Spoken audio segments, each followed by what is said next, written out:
감사합니다. 사무엘서를 통해서 그동안 저에게 많은 것을 알려주셨는데 오늘도 또 주님의 말씀을 듣습니다. 성령님의 인도하심과 집중하게 하시고 방해받지 않게 하시고 잘 듣고 하나님이 누구신지 알고 저희가 누구인지 알고 깨달아서 하나님 나라를 소망할 수 있도록 인도하여 주시옵소서. 예수 그리스도의 이름으로 기도합니다. 아멘.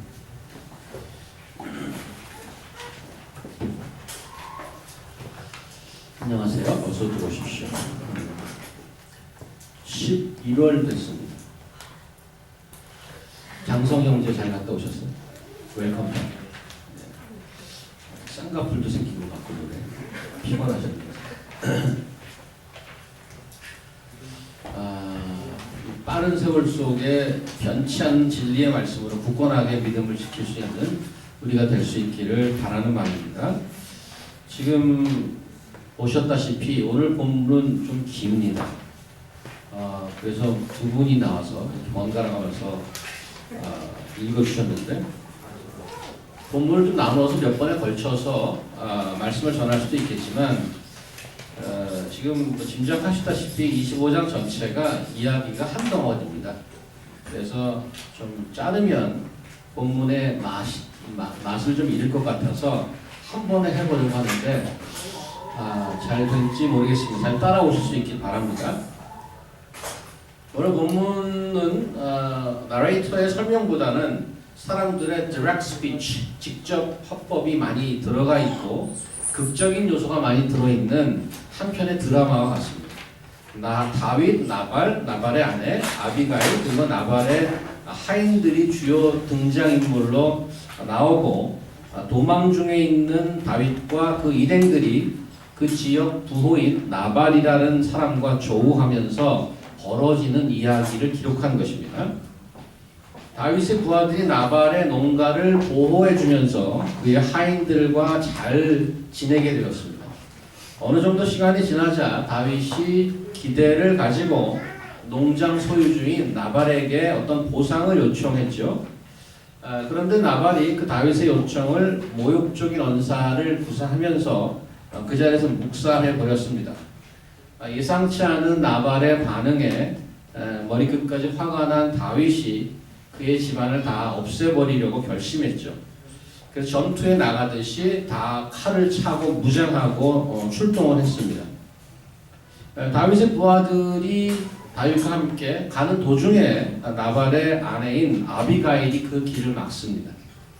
아비가일은 여인의 극적인 중재를 통해서 큰 사고를 막게 되었다 하는 이야기가 오늘 본문의 내용입니다. 이야기 자체는 어려울 것이 그렇게 없습니다. 그런데 이 이야기를 통해서 무슨 얘기를 하고자 하는 걸까? 이런 것을 좀 봐야 되는 거죠. 오늘 이야기가 담고 있는 메시지를 이해하기 위해서 도움이 될 만한 힌트는 늘 이제 맥락을 좀 살펴보는 것입니다. 뭐가 잘 안 잡힐 때는 좌우 상하를 살펴보는 건데 지난 17장에서 다윗이 골리앗을 물리치고 일약 국민 영웅으로 등장했었습니다. 아시죠, 그거는? 그래서 걸그룹들이 노래도 히트하고 그랬죠. 어서 오십시오. 사울은 천천히요, 다윗은 만만이다. 그래서 그런 노래도 유행하고 그랬는데 이후에 사울 왕의 질투와 미움을 받고 다윗이 정치범이 되어서 쫓기는 이야기가 18장부터 시작해갖고 24장까지 아주 지리할 정도로 오랫동안 이어져 왔습니다. 그래서 시청률도 많이 떨어지지 않았습니까? 그동안? 최근 우리가 보고 있는 사무엘상 사건을 보여주는 지도를 잠깐 먼저 보도록 하겠습니다. 지도를.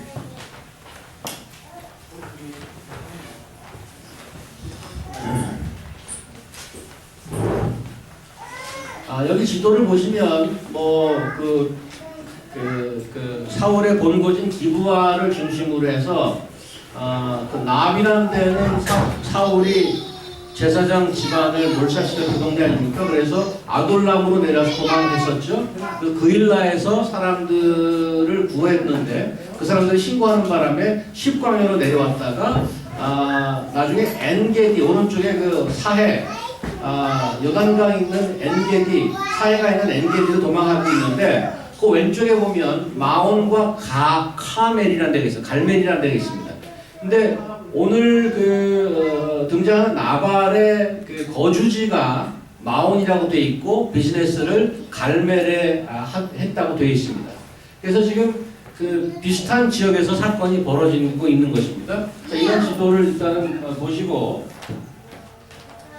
그래서 오늘 이야기는 사건이 발생하는 시간대별로 기록한 것으로 생각해 볼 수 있습니다. 그런데 오늘 이야기에는 그동안 쭉 우리가 봐왔던 사울이 없습니다. 사울에 대한 언급이 하나도 없습니다.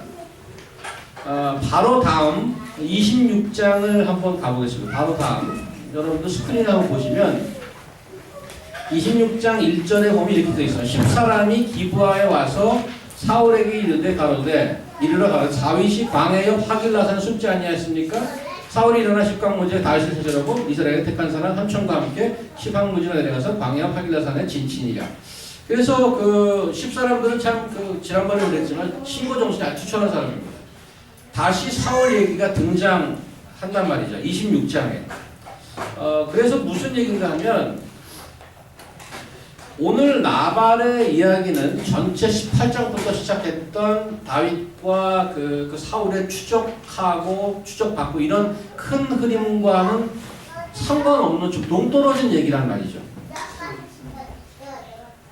그래서 오늘 나발 사건은 시간대별로 기록하다 보니까 끼어든 건지 아니면 저자가 하고 싶은 다른 말이 있어서 중간에 끼어 넣은 건지 그런 생각을 먼저 하고 그런 관찰을 배경으로 가지고 이야기를 살펴보도록 하겠습니다. 등장인물을 좀 볼까요? 오늘 얘가 처음으로 소개하는 인물은 나발이죠. 2, 3절 제가 있습니다. 마온에 한 사람이 있는데 그의 생업이 갈멜이 있고 좀 전에 그 지도 보셨죠? 생업이 갈멜이 있고 심히 부하여 양이 3,000마리 염소가 1,000마리이므로 그가 갈멜에서 그의 양털을 깎고 있었으니 그 이름은 나발이요. 성경은 이 사람을 어느 동네에 살며 사업을 어디서 하며 재산이 얼마인지로 그를 소개합니다. 그리고 나서 맨 마지막에 지금 3절 초반에 가서야 그 이름을 밝히죠. 요즘식으로 좀 제가 이렇게 뭐라고 그러나요? 바꿔서 표현하면 이쯤 되겠습니다. 미국에 한 사람이 살았는데 사는 곳은 뉴저지 포틀리고 비즈니스는 뉴욕 맨하탄이더라. 그의 조사는 놀라울 정도라. 맨하탄 다운타운에 위치한 기업의 회장으로 있으면서 소유하고 있는 건물만 500동이 넘고 전 세계 1000여 곳의 부동산을 가지고 있는 자라. 치솟고 있는 자사의 주식과 관련하여 월스트리트 증권 전문가들과 회의 중에 있었으니 그의 이름은 나발이다. 뭐 이렇게 얘기할 수 있습니다. 우리식으로 표현한다면. 성경이 왜 이런 식으로 나발을 소개했을까? 그의 인생이 재물로 지금 정의되어 있습니다. 나발이라는 인격의 위에 그의 재산이 있습니다. 그의 삶의 목적은 단지 재산을 불리고 관리하는 데 있고 그의 모든 시간과 에너지를 거기에 바치고 있습니다. 오늘 저 뒷부분에 제일 뒷부분에 나옵니다만 그래서 그의 인생도 자기의 재물을 자랑하고 흥청망청 즐기다가 비참하게 끝이 납니다.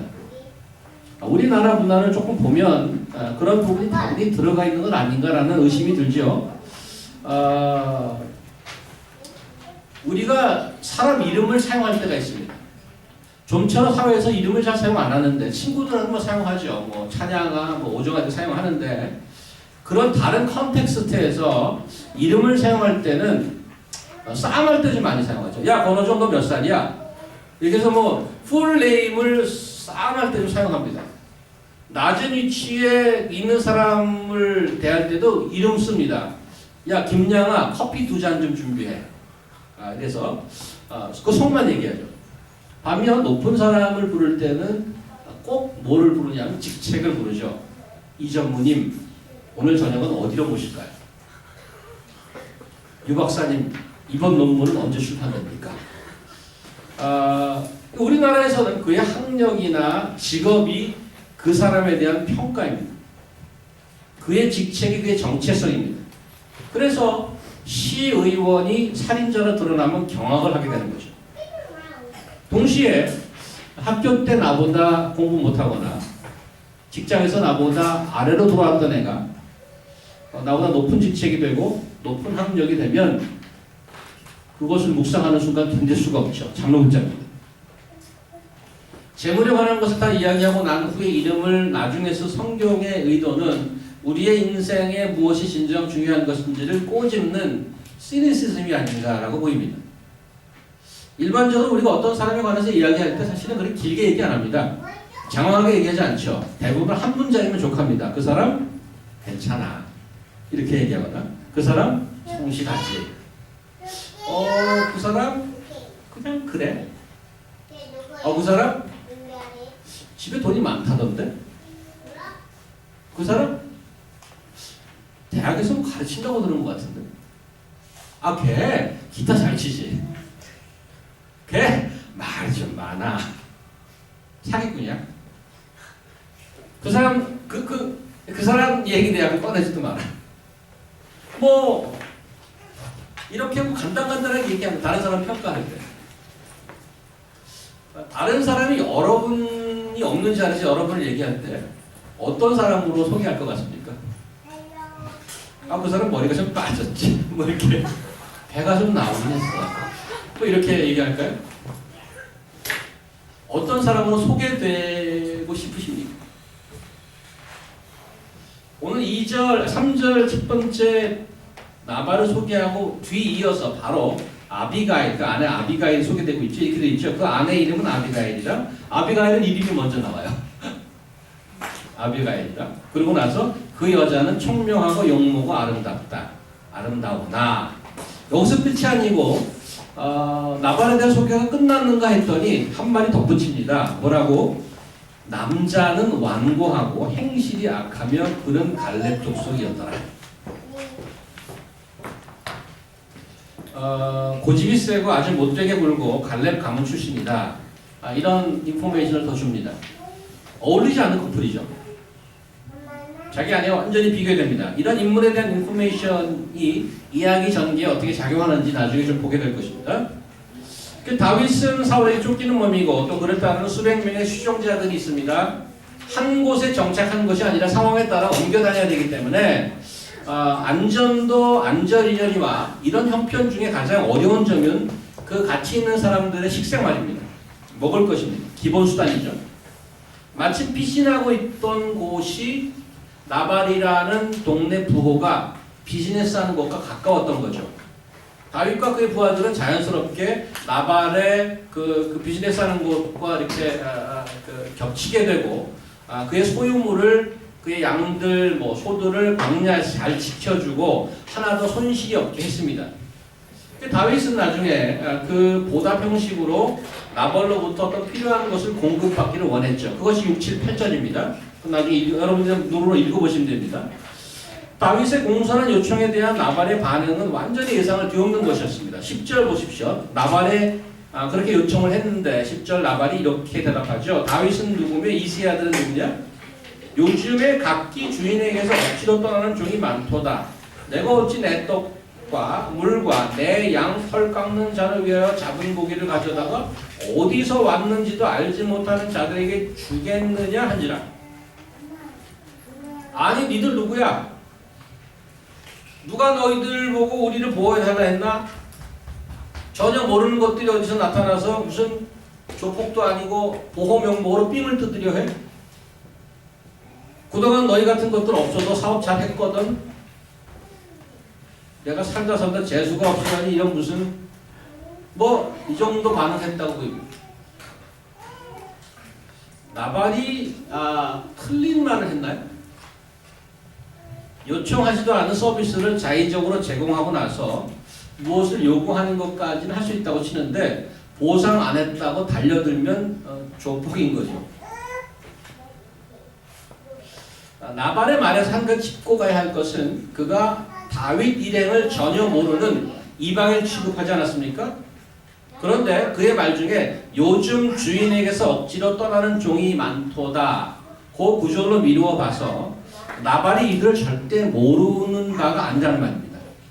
이미 사울이 공개적으로 이들을 추적한 지 오래되었고 그 지역 근처에서 체포조들이 대대적으로 활동하고 있었습니다.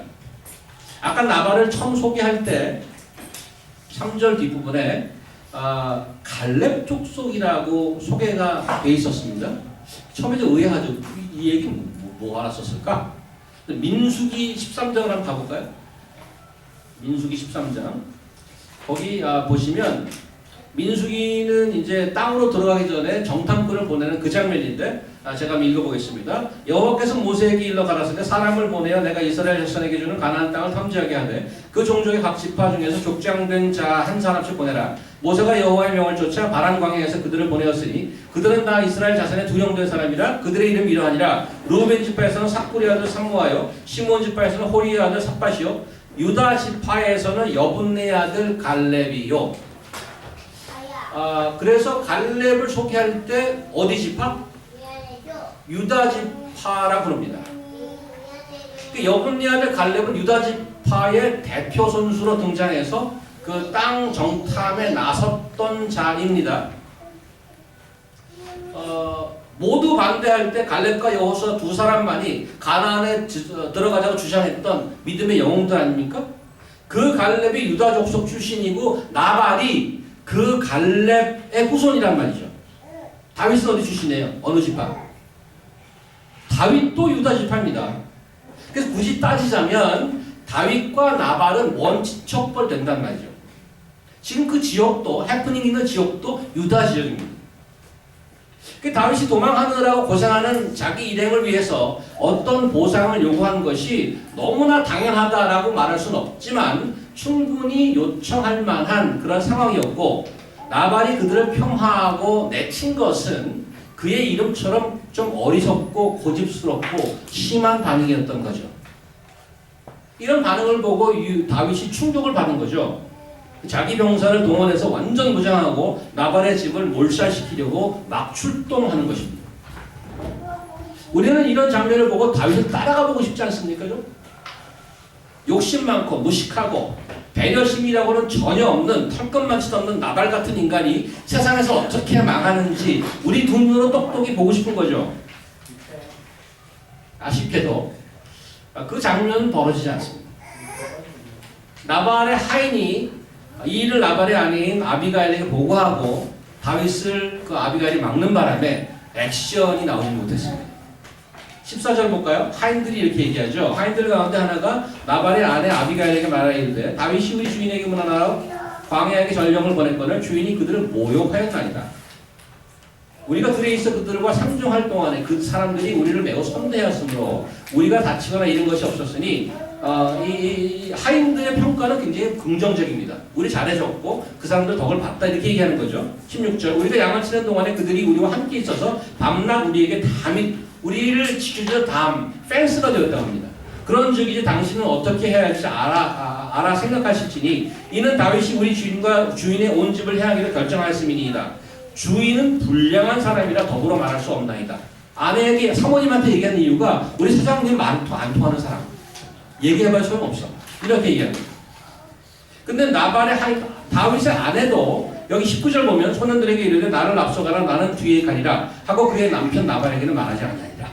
그 아내도 그렇고 하인도 그렇고 그 사장님 회장님 나발에게 얘기하지 않습니다. 그 사람이 알아야 별로 상황을 해결하는 도움이 안 된다는 얘기죠. 이유는 그가 불량하고 어리석기 때문입니다. 이를 그르신단 말이죠.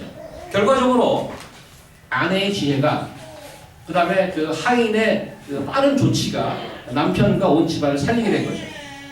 아까 처음 던졌던 질문이 떠오르죠. 그런데 오늘 이야기하고자 하는 메시지는 무엇일까? 1절 한번 보십시오. 1절 사무엘이 죽음에 온 이스라엘 무리가 모여 그를 두고 슬피 울며 라마 그의 집에서 그를 장사하니라. 다윗이 일어나 바람광야로 내려가니라. 이 한 절도 좀 뜬금없다는 생각이 들어요. 사울과 다윗의 추적심과도 잘 연결이 안 되고 오늘 아비가일의 이야기와도 별로 잘 연결이 안 되는 그런 내용이란 말이에요. 사무엘이 누구죠? 다윗을 기름 부어서 왕으로 세워주었던 나라의 영적 지도자. 일뿐 아니라 다윗의 개인 멘토이기도 했습니다. 다윗이 어려울 때 사무엘을 찾아갔죠. 다윗이 지금 한창 사울에게 쫓기고 있는 도중에 그런 사무엘이 죽었다는 말은 이제 다윗은 자기 멘토를 잃었고 하나님과 교통하는 라인을 잃었다는 암시입니다. 그런데 그의 죽음을 하필 왜 여기다 쓰느냐? 큰 선지자 사무엘이 가고 그 자리를 누가 채울 것인가? 그 역할을 누가 할 것인가? 거기에 대한 대답인 거죠. 아무도 예상치 못한 아비가일이라는 여인이 등장하고 있는 거죠. 오늘 이야기에서 아비가일이 한 일은 그런 맥락에서 이해할 수 있습니다. 30절 가보십시다. 아비가일이 다윗을 붙들고 하는 얘기 중 일부를 제가 다시 읽습니다. 30절. 여호와께서 내 주에 대하여 하신 말씀대로 모든 선을 내 주에게 행하사, 내 주란 말은 여기 그 다윗을 높여서 하는 말이죠. 지금 아비가일이 하는 소리예요.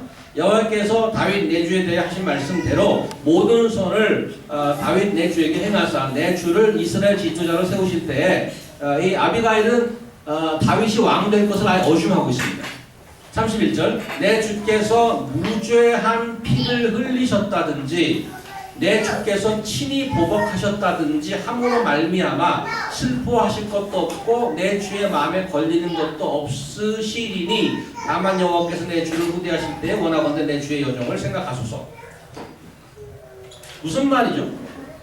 다윗이 하려는 행동을 뭐라고 표현한가 하면 무고한 피를 흘리고 친히 복수하는 것으로 얘기합니다. 이것은 하나님 앞에서 잘못됐다고 지적하고 있는 거죠. 하나님께서는 다윗을 분명히 왕으로 세울 건 맞는데 이러한 지금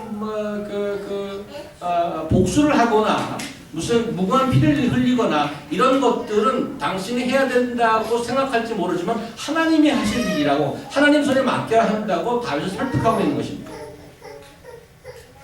그래서 하나님이 하실 일을 다윗 당신이 하려고 달려드는 것은 어리석은 일이라고 얘기하는 거죠. 조금 앞쪽을 보실까요? 26절 보세요. 내 주여 여호와께서 살아계심을 두고 맹세하노니 내 주도 살아계시거니와 내 주의 손으로 피를 흘려 치기 보복하는 일을 누가? 여호와께서 막으셨다. 33절에 다윗이 거기에 뭐라고 반응합니다. 33절. 또 내 지혜를 실천할지며 또 내게 복이 있을지로다. 오늘 내가 피를 흘릴 것과 친히 복수하는 것을 누가 막았다? 내가 막았다. 나를 막아 너를 해하지 않게 하신 이스라엘의 하나님 여호와의 살아계심을 두고 맹세한다. 실제로 인간으로는 아비가일이 막은 거지만 그 뒤에서는 여호와 하나님께서 막은 거라고 하고 있습니다. 그래서 계속 반복되는 말이 막는다는 표현이 나오는데 keep him from doing wrong. 막는다는 말은 무슨 말이에요? 해서는 안 될 일이라는 거죠. 누가 막았다고? 아비가일이. 또 누가 막았다고? 여호와께서. 결국 뭐라고 결론을 내릴 수 있는가 하면 아비가일은 하나님께서 다윗을 위해 보내주신 하나님의 종의 역할, 나쁜 일을 하지 못하게 세워주신 하나님의 스탑 사인이라고 볼 수 있는 거죠. 아까 이런 질문을 드렸었죠. 오늘 본문이 사건 발생 순으로 기록한 것일까? 아니면 저자가 어떤 의도를 가지고 한 것일까? 24장의 이야기를 기억하십니까? 24장은 25장의 전장입니다. 무슨 말인가 하면 바로 지난주에 들었던 얘기죠. 네.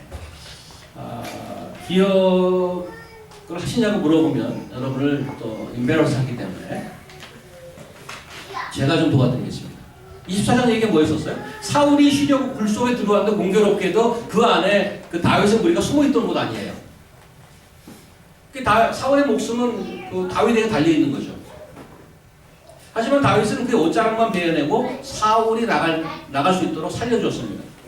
이유는 단 한 가지. 하나님의 기름 부음 받은 자는 인간이 손을 대지 못한다. 원수는 하나님이 갚으신다. 진리는 하나님이 밝히신다. 복수는 하나님 손 안에 달려있다는 굳건한 믿음 때문에 그랬습니다. 당시에 사울을 죽이자고 주장하는 온 무리가 오늘 today is the day. 하나님이 사울을 당신의 손에 붙이셨습니다. 당장 처치하십시오. 그리고 막 난리를 쳤죠. 그들을 어떻게 막았습니까? 그 설교 기억하십니까? 막 욕을 해가면서 막았습니다. 이러한 포레라워를 썼는지 하여튼 자기 권위를 사용했는지 엄청난 말로 그냥 눌러버렸습니다. 결사적으로 말렸죠. 근데 25장에서 다윗의 모습은 완전 돌변하고 있어요. 오늘 보면 13절이나 21절, 22절 같은 데 보면 뭐라고 얘기하면 각기 칼을 쳐라. 내가 저런 나발 같은 놈을 쳐 없애지 않으면 사람이 아니야. 하나님 이름까지 들먹거려가면서 그렇게 얘기한다고. 기름 부은 왕을 해치기를 절사적으로 거절했던 다윗이 동네 부자 하나를 없애버리겠다고 펄펄 뛰고 있는 거죠, 지금. 복수는 하나님의 손에 달려있다면서 근접할 수 없는 매우 수준 높은 신앙의 고백을 들려주었던 다윗. 나발의 일에 대해서는 그렇게 못하고 있더라는 거죠. 성경은 일관성이 없는 다윗의 신앙, 다윗이 보여주는 삶의 모순을 지적하고 있는 것이죠. 24장의 상황은 지금보다 다윗으로는 훨씬 더 힘든 상황이었습니다. 쫓기는 몸이고 언제 목숨이 날아갈지 모릅니다. 그런 어려운 때에 자기의 적이 없으면 훨씬 더 나아짐에도 불구하고 자기의 적인 사울의 목숨을 살려주었습니다. 그 이유는 단 한 가지, 자기가 신앙 원리를 붙들고 있었기 때문에 그렇습니다. 25장에 와서 놀랍게 자기가 스스로 세워놨던 신앙의 원리가 이토록 힘없이 무너진다는 거죠. 사울과 나발의 상황이 얼마나 똑같은 신앙 원리를 요구하고 있는지를 못 보는 겁니다. 그런데 이런 어처구니 없는 상황, 다윗의 실패를 누가 지적하고 있어요? 자기가 죽이려고 달려드는 나발의 아내 아비가일이란 말이에요. 그래서 아비가일이 설득을 위해서 다윗에게 들고 나오는 것이 뭐죠? 18절. 주로 뭘 들고 나와요? 아비가일이 급히 떡 200덩이와 포도주 2가죽 부대와 잡아서 요리한 양 5마리와 볶은 것이 5세와 건포도 100송이와 무화과 뭉치 200개를 가져다가 나귀에 싣고, 무슨 스피치를 한 것도 아니고 다 먹을 거예요. 목숨을 걸고 목숨을 뛰어넘고 하나님의 신앙 원리를 보기 좋게 지켜서 사울을 살려줬던 다윗이 어처구니 없게도 바로 먹을 것 때문에 실패한 경우입니다. 지금 먹을 거 안 준다고 나발에게 달려들고 있는 거잖아요. 음식 좀 달라는 것을 거절당한 것에 앙심을 품고 나발의 집안을 아예 멸종시켜 버리려 합니다. 이게 무슨 누구의 모습이에요? 누구의 모습?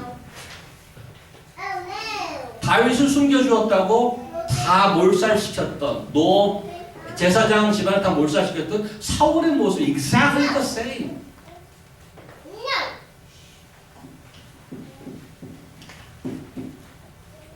이런 신앙 행태가 다윗이라는 어떤 특정인에게 발견되는 현상이 아니라는 데 문제가 있습니다. 한 면으로 목숨을 걸고 신앙을 지키던 사람이 다른 한 면을 보면 어처구니 없는 실패에 빠져 있더라는 거죠. 마치 국가와 민족을 위해 거룩한 모습으로 장렬히 금식 기도하고 철회 기도하던 자가 어느 날 밥 한 끼 제대로 대접 안 한다고 깽빠치는 모습. 하나님을 믿노라고 결심하고 고백하고 엄청난 헌신으로 봉사하던 교인이 교회에서 안 알아준다고 뒤에 가서 추한 모습을 보이는 것과 마찬가지입니다. 다윗만 부끄럽습니까? 우리 스스로를 돌아보면 얼마나 부끄러운 모습 투성입니까? 얼마나 모순덩어리예요. 삶의 한 부분에서 놀라운 믿음의 승리를 거두고 그것을 나의 신앙의 이력으로 삼고 늘 어디 가서 간증하고, 그러기가 무섭게 다른 한 곳에 보면 바로 무너지는 모습이란 말이죠. 그것도 두 가지가 완전히 다른 상황이 아니고 똑같은 상황에서 동일한 신앙 원리를 보여주는 곳에서 한 곳에서 승리의 깃발을 들다가 이쪽에서는 백기로 넘어지는 겁니다. 인생 한 부분의 승리가 다른 곳에서 성공을 보장해주지 못합니다. 분명한 믿음의 한 가지 기준이 다른 곳에서 힘을 쓰지 못합니다. 이것이 오늘 말씀이 우리에게 주는 경고이자 교훈인 것입니다. 예수 그리스도께서 십자가를 질 시간이 가까워오자 제자들을 놓고 가슴 아픈 말씀을 해주었습니다. 너희들 오늘 밤 나를 다 도망갈 거다. 그때 반장 베드로가 다시 손을 들었습니다. 다 도망가도 나는 결코 주님을 버리지 않겠습니다. 예수님을 체포하러 병사들이 다가왔습니다. 베드로가 혼자서 스승을 막았었죠. 옆에 있는 다가오는 놈 칼을 뽑아갖고 막 휘둘렀습니다. 귀를 막 잘랐죠. 수많은 병사들이 달려오는데 목숨 건 겁니다. 베드로를. 죽을지도 모르는 상황에서 칼을 막 휘둘렀습니다.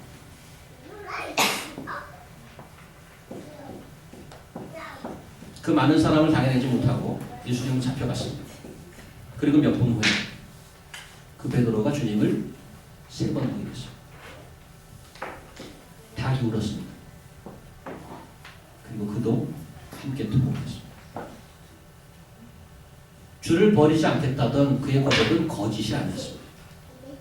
진심이었습니다.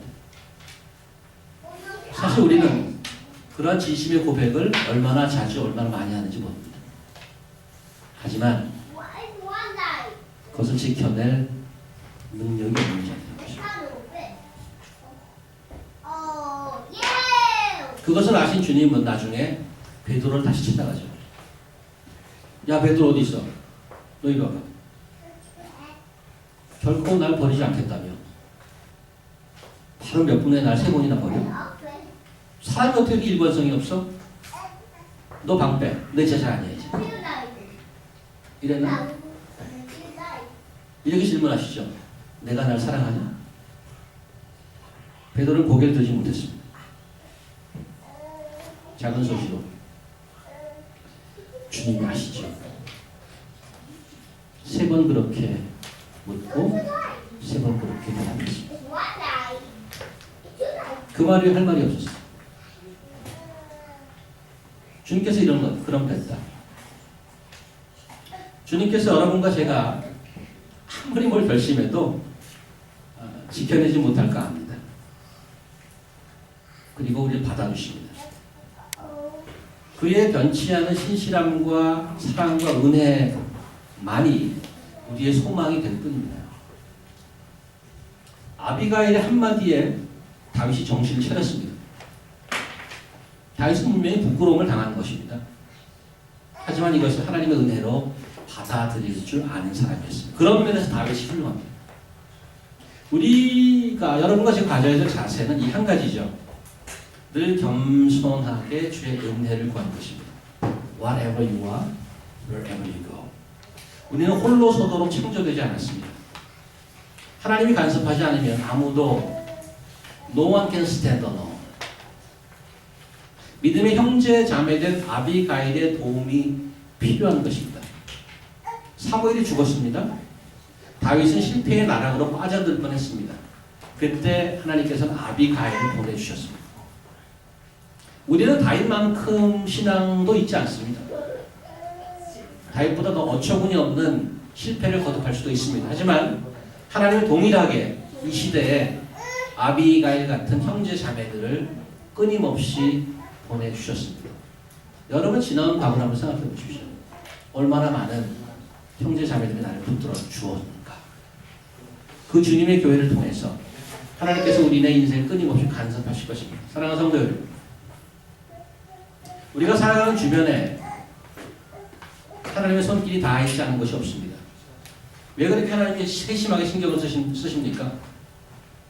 왕으로 미리 불러주셨던 하나님이 다윗을 그가 어떤 모습을 보이더라도 왕답게 만들어 가셨듯이 하나님의 자녀로 여러분과 저를 부른 그 하나님께서 이 음란하고 타락한 세상에서 하나님의 거룩한 자녀답게 만들어 가시는 것입니다.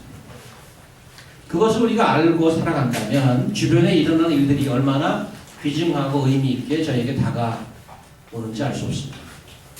그리고 그 하나님의 숨결을, 그 호흡을 느끼며 살아가는 것이 얼마나 감격이고 흥분인지 모릅니다. 이제 또 한 주 살아가면서 한번 잘 살펴보시기 바랍니다. 내 주변에 일어나는 일, 내가 만나는 사람들, 내가 하는 대화 하나하나 무의미한 것이 없습니다. 여러분의 여러분과 저의 인생을 간섭하시는 하나님의 숨결인 것입니다.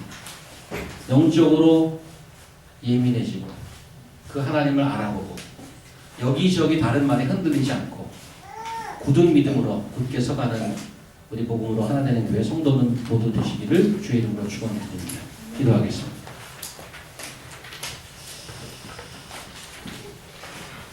하나님 감사합니다.